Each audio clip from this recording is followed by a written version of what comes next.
We are at Ford B now. This is the area called the Flat. It's a pretty big area. You can see some horses here. You have what's left of the bluffs here, or the end of the bluffs, that go all the way back to Reno Hill. This is the start of them here. And if we swing around, you have the Flat. You have Ford B here, the trees. That's where the Little Bighorn River is. And if we keep panning around here, this is all Little Bighorn River. And you can actually see some of the river right in here. There's one of the part of the river loops right here in this area.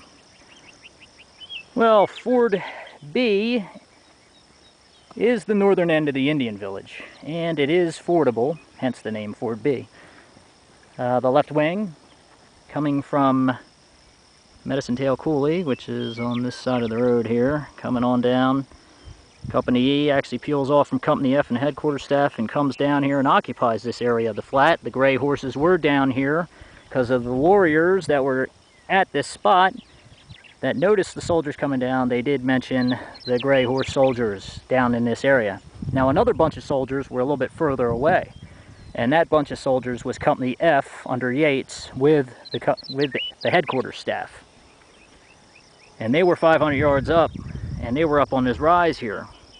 So you have Custer up here overseeing the Ford area. He's up on the high ground so he can see above the trees, and they're kind of covering Company E, which is down here under Smith.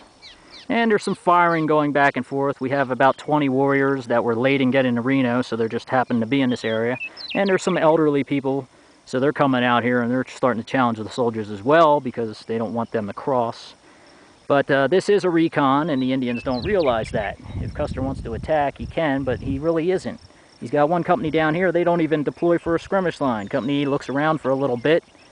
Custer up on the ridge, likewise looking around, realizes that there are some warriors here, but there aren't any non-combatants. They're still fleeing to the north. So they're going up there. So there's no value in crossing here. It's an empty village.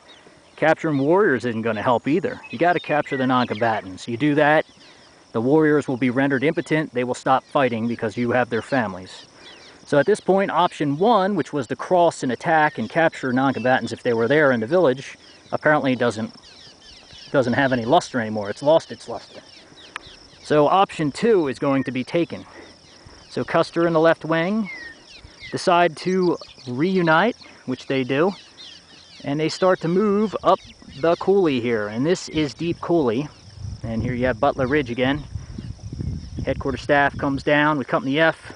Company E comes up, joins. They both dismount and fight on foot going up toward the horizon there. And that is Calhoun Hill all the way up there. The Indians fire at the soldiers, but from what I know, there are no markers in this area. Not for the left wing, at least. So nobody seems to have died. And basically Custer is affecting his strategy. He's not being driven back by pressure, being forced against his will. He is enacting his strategy. He is moving up to Calhoun Hill to facilitate contact with the Company F detail, which is up on the hill. Remember, they were sent earlier. The right wing has moved from Loose Ridge over the ridge here to nigh Cartwright Ridge, which you really can't see, but it's a high ground up in this area. And they're moving along too, and they're going to join Custer, the Company F detail, as well as Company F and Company E, which are moving up Deep Coulee here. And the warriors are going to follow in some numbers, but they're also going to try to spread the word and let the other warriors that are still fighting Reno to the south that there's a new threat, new soldiers here. And as we pan around, give you a nice quick look of Greasy Grass Hill, which is right up in here. Some Indians occupied that area as well, fired at the soldiers.